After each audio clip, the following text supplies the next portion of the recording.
Mas pinalakas ng 56th Infantry Tatag Battalion ang kahandaan nito sa humanitarian assistance and disaster response matapos matagumpay na makumpleto ang mountain search and rescue training. Narito ang ulat ni Joseph Monterde.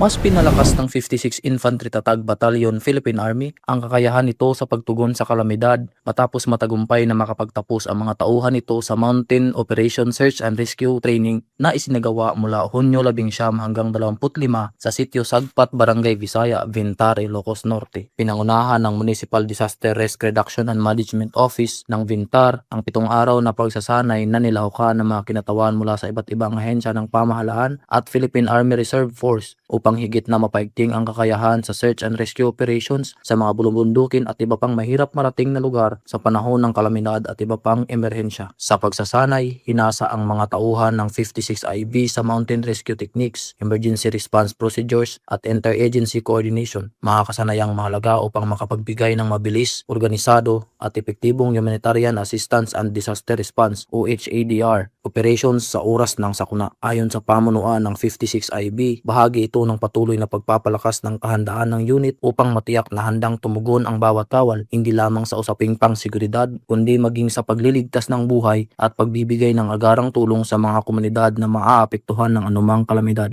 Mula sa Ilocos Norte, ako si Joseph Monterde, ang inyong pamilyang kaugnay para sa matatag na hukbong katihan ng Pilipinas.